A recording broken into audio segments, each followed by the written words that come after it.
Hi guys, welcome back to my channel. As you can see, we are in a different location today besides my bedroom.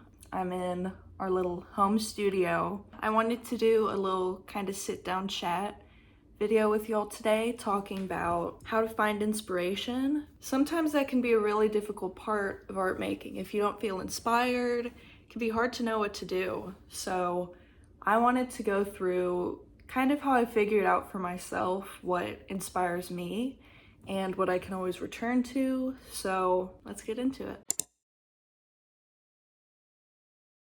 Okay, so I wanted to divide this process up into 3 steps to just make it more simple to follow, just because I'm going to get kind of in depth here in a minute. So the 3 steps I came up with are: 1, look at a bunch of different sources of inspiration. 2, identify themes, visuals, subjects, techniques, etc. that resonate with you and that you want to include in your art. And then the 3rd and final step is gather up all of your inspiration in a way that's easy and accessible to you so that you can look back at it anytime whenever you need to. Okay, so back to the first point of looking at lots of different sources of inspiration. The first place that I generally tend to look for inspiration would be just different forms of media. I have gotten a lot of inspiration from books that I love, movies, TV shows, famous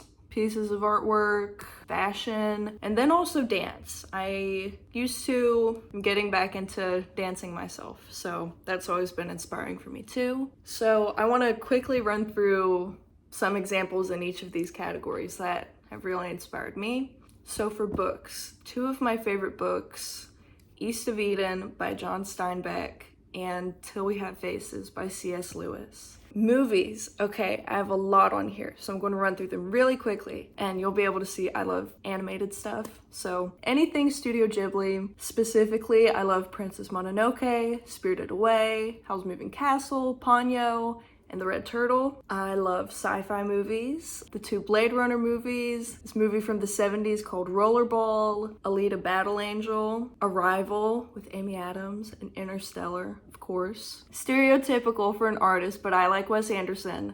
Sorry. Parasite by Bong Joon-ho, Black Swan, Atonement, Orlando with Tilda Swinton. I just recently saw Dangerous Liaisons. Love the visuals in that. Alfred Hitchcock stuff. All of Audrey Hepburn's movies. This French animated movie, I Lost My Body. The Dead Poets Society.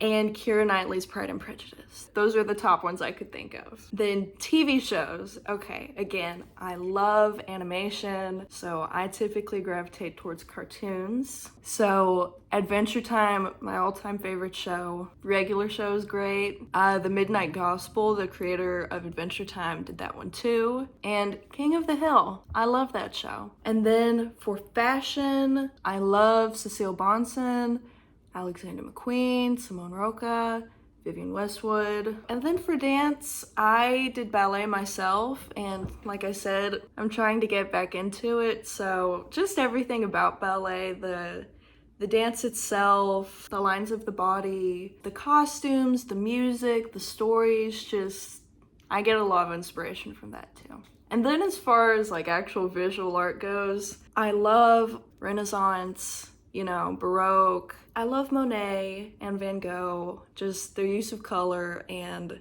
I love Frida Kahlo and Diego Rivera, the abstractiveness and imagination in Kahlo's work. And I recently got to see a Diego Rivera exhibit, actually, and I just loved kind of how he showed relationships, just how he portrayed people and the different relationships between them. That's something I focus on a lot in my own work. Ooh, I also love Art Nouveau, all of the French posters. They were mostly advertising. That's not that many. I know I'm forgetting a lot of people.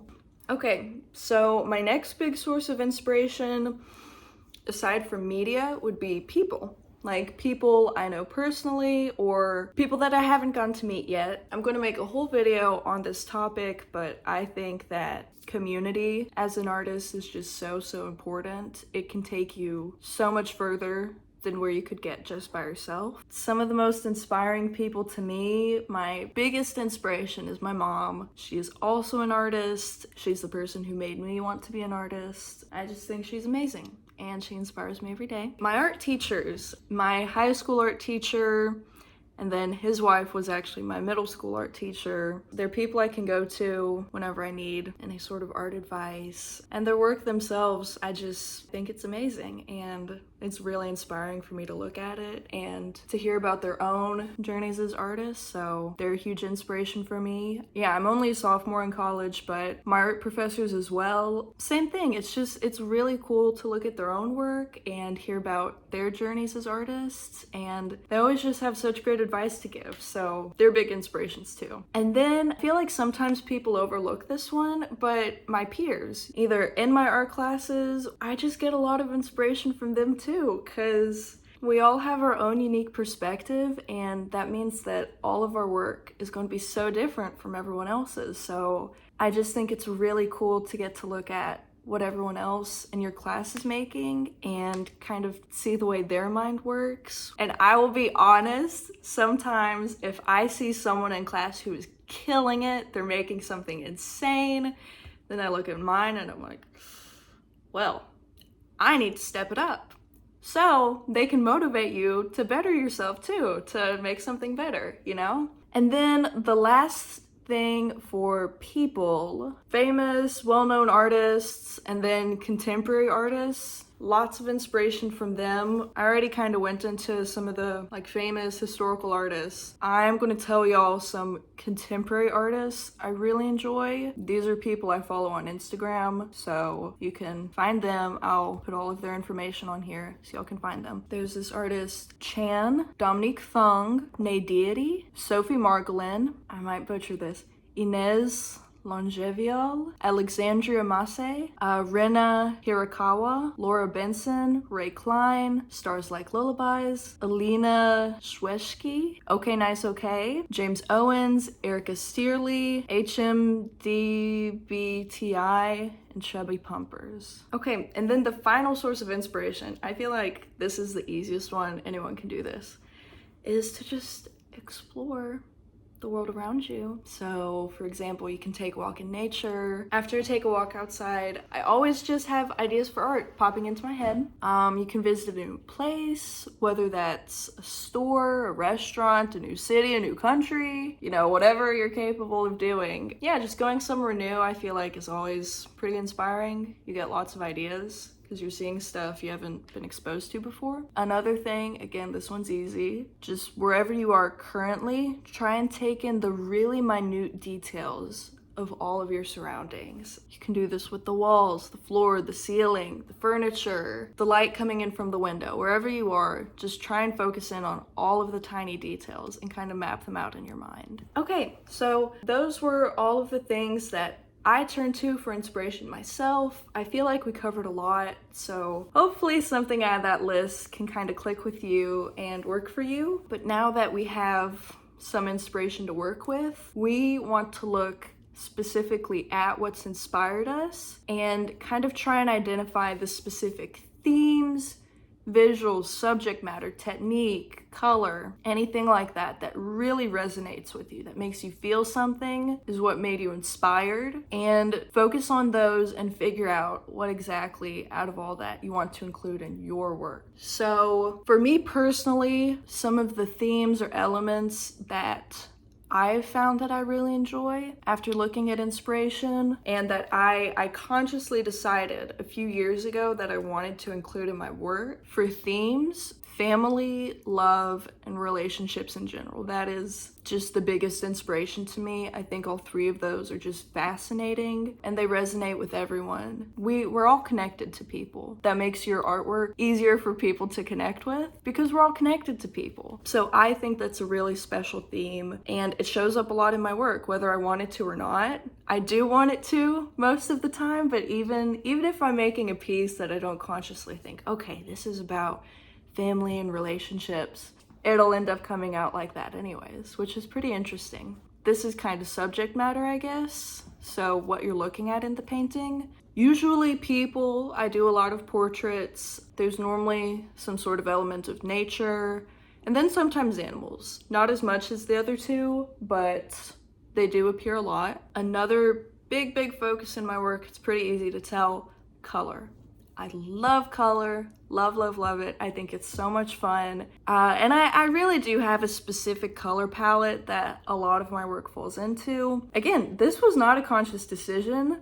It ended up coming out that way. I would gravitate back to these colors every time I painted.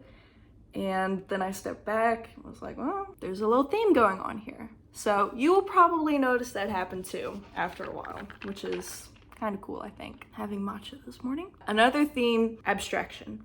So when I was starting out getting more and more serious about my work, again, I was really focused on portraits, and that's still something that's important in my work, but I wanted to shift the focus a bit more and try and see how I could alter and change that a little bit. And I wanted to make it more personal to me. So I wanted to figure out ways that I could alter the composition, alter the face, anything to sort of abstract it, take it a bit out of reality. Yeah, I just want my paintings to be something unique and separate from reality. And then as far as painting techniques, I enjoy thin, blended layers of paint, which some people do not like. Some people like thick, juicy, textured paint, but that's just not my thing. Maybe I can try and make a painting like that one day, but I am not there yet. Okay, so now we have found our inspiration. We have identified all of the aspects that we want to include in our own work. So the final step is to gather up all your ideas, inspiration, and just kind of gather it in a way that makes it easy to access for you. I think the easiest ways to do this are to use things like Pinterest. I love saving inspiration on Pinterest. You can make your own little folders and boards on there, and it's really easy to navigate through everything, so I use Pinterest a lot. If you want to do it like non-digitally, you can make a list, you can do a mind map, and you can do a collage or scrapbook. And then the final one, this is, the most simple way, is to just sketch. Just use your sketchbook and sketch out some of your inspiration in there. I think it's a great tool to utilize. So, all right, and those are my tips for how to find your inspiration. I hope that this was helpful. I hope that y'all enjoyed this video. Yeah, but just turn to what you enjoy yourself, and I guarantee you'll be able to get some inspiration. Thank you guys so much for watching. If you enjoyed this video, feel free to like and subscribe, and I'll see y'all in the next video. Bye guys.